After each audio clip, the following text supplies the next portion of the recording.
What's your excuse today? You don't have enough time? You don't have enough energy? You don't have enough money? Are you too tired? You didn't get enough sleep? Is that what's really stopping you? Or is what's stopping you, you? In this social media world that we live in today, it's so easy to lose your way. I look around at so many people today and can see that they just don't know who they are. It's easy to see the life that we live in today through some Snapchat filter. To look around at everybody else and say, that's what life looks like. That life looks perfect. So they go around and start acting like other people, doing what other people do, taking a selfie in front of an expensive car, put 1 million filters on the picture and upload that to Instagram to tell the world, this is who I am. The problem is, behind closed doors, they know that that's not who they are. So they end up lost, wandering around in a lie that they created. And the only thing to keep the lie going is more lies, more pictures, more filters, until one day they look around and realize that they have lost themselves along the way. They have no idea who they are or could be because they've been trying for so long to be someone else. The difference between the people who are happy and the people that ain't is that the people that are happy choose to focus on the solutions to the problems they face rather than the problems themselves. You always have a choice. You can decide to focus on or decide to look for the solution. It's all about perspective. Dreaming is good. Having goals is good. But sooner or later, there comes a time when you must act. Dreams without action, that's the path to delusion. Without action, these dreams and goals will fill your life with a shitload of negative emotions. Things like anxiousness, nervousness. They will fester inside you and drain your energy. The reason most people don't take action is simple. It's fear. Fear of failure, fear of success. And the only way to overcome this and to stop making bullshit excuses why you shouldn't act is to make not taking action more painful than taking action. So think about it right now. Let's think of some things that might happen if you try to do the thing that you've been wanting to do for years. Okay, well, it might not work the first time. It might not be as easy as you thought. People might laugh at you and talk about you behind your back. You might get hurt. But if you keep taking action, in spite of all this stuff that might happen, guess what? Sooner or later, you're going to start winning. Constantly tell yourself how much worse things could be, and you can actually be thankful for the way you've got things at the moment. Your world and your life can truly be anything you make it, but you've got to make it. Nothing can be achieved, conceived until first it's believed. You have to believe it to see it. Amazing things happen when you believe you have something. Your brain actively goes out to make it happen. It starts to notice little subtle opportunities that you would have otherwise deleted because it knows it's got a job to do to get you what you want. People take action and get done when they have had enough.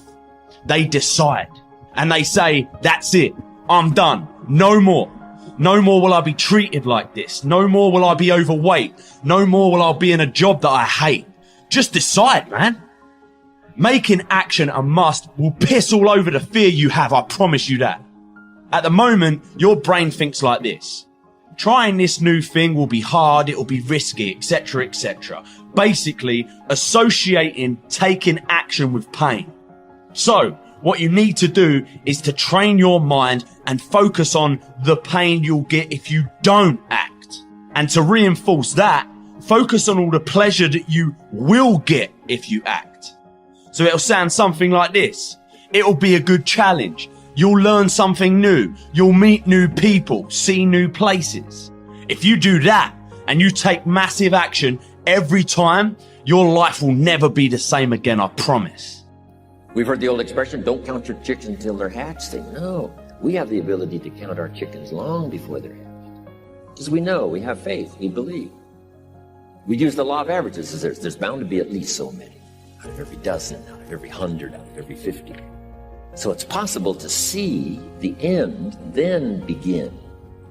So here's what we want to do in our goal-setting session, is to start looking into the future of what you would like to accomplish, where you would like to go, the person you would like to be, and see if you can't get a better picture of the finished objective See yourself there. See yourself in possession of.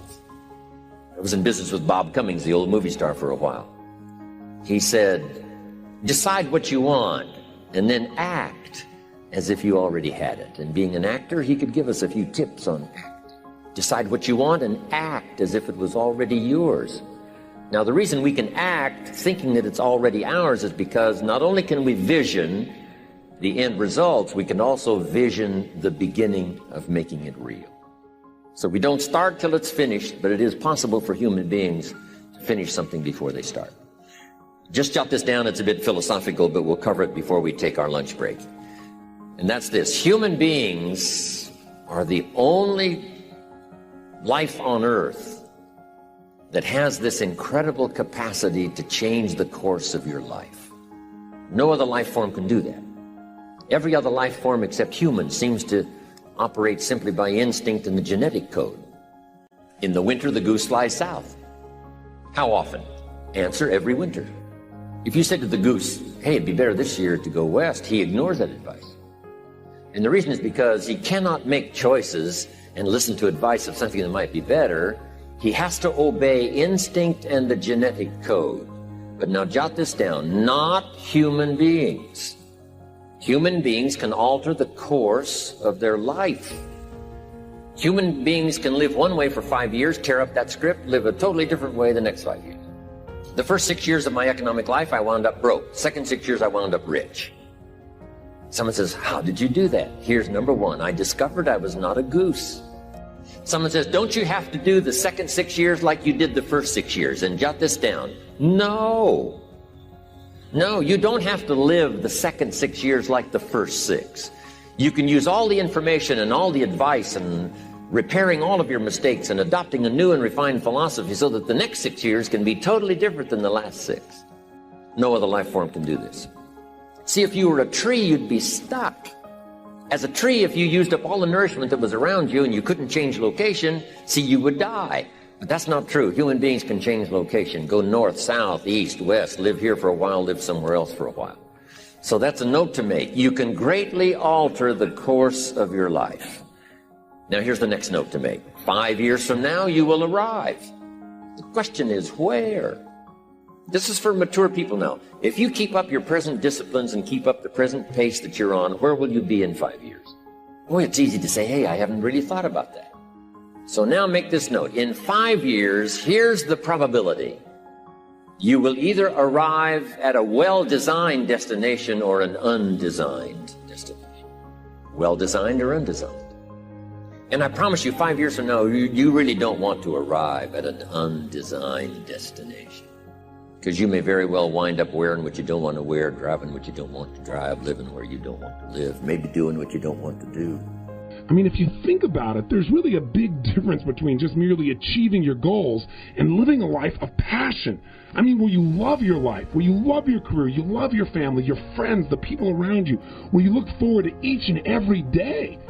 Maybe ultimate passion is when you can get to that point where no matter what happens in your life, even when the biggest challenge happens, even when the greatest injustices occur, you just grab a hold of them and you suck the juice out of that experience. You say to yourself, what can I learn from this? How can I apply this? You find a way to use whatever life gives you to create a life of even greater meaning. Now, by the way, is that what most people do? Well, you and I both know the answer is no. I mean, every day you look around and walk around and you see people around you that look half dead. I mean, it makes me sad. There seems to be no joy in their life. There's no drive in these people. They're kind of just surviving. It's like somewhere along the line they settled for so much less than they could be. And maybe it happened many years ago. Maybe years ago they had great goals and great dreams and a great drive for a life of meaning. But what happened to them? Well, what almost happened to me, what may have happened at one time in your life. They had big goals, they had big dreams, they went for it, they were excited, and they pushed hard. Maybe they disciplined themselves. Maybe they gave their all, and they were disappointed or maybe even betrayed. I know I felt that many times in my life, and I'm sure you have as well. But what do you do with that? That's what determines whether you develop a passionate life or one that you have to constantly make excuses for, or one where inside of you have to settle and say, those people out there that are so excited, so passionate, oh, it's phony, it's fake, it's just a bunch of positive thinking. See, what happens for a lot of people is they don't want to be disappointed anymore. So what they do is they disassociate. They start saying, oh, don't get your hopes up. hey, don't get overly excited about this stuff. Come on, what are you, naive? They become skeptical. They become pessimistic. But the truth is, when people say they're skeptical or they're pessimistic, what they're really saying is, I'm fearful. I mean, people who are skeptical are just afraid of being disappointed. They're afraid of being hurt. They're afraid to feel that feeling that comes from not winning. But listen to me. In any sport, if you're going to be victorious, you've got to be willing to risk that loss, that sense of pain. That also, by the way, that pain may be the very thing that gives you the drive to move forward and achieve more than you ever have before in your life. Michael Jordan is someone I've had the privilege of spending some time with. I mean, talk about a genius in the basketball ring. A genius in any sport. He's the best that probably has ever existed there. And when I talked to him the first time, I said, listen, Michael, tell me, your career's had many highs, but when did it just explode to the highest level? I mean, to where you knew your game was at its best. He said, Tony, the biggest thing that's driven me, honestly, was pain. He said, when I lost for the third time in those championships to the Detroit Pistons, he said, it ripped out my soul. It hurt so bad inside. He said, I sat there and I cried on the bus. I felt like somebody had stolen my pride. I felt like no one else had given as much as I had. I felt so bad inside. And you know what happened? Something inside of me just shifted. He said, I just was tired of feeling that way. And I decided I was going to go out that summer. I was going to lift weights and become stronger than I ever had been before. And the next year, I was going to dish out the pain. I wasn't going to take it. That we were going to win no matter what. He said, I converted all of that pain into absolute drive. And you know what happened. He won 3 national championships in a row for the Bulls. Took a little break from basketball and came back and did it again. I mean, that's real passion. Finding a way inside yourself when you're exhausted, when you're beat, when someone else seems to have more power or more skill or they're having more luck. And somehow you reach down inside and you convert the pain into power, into drive. Results in life don't come from being motivated. Results in life come from taking action, and that's where the rubber really meets the road. That's where the results really show up.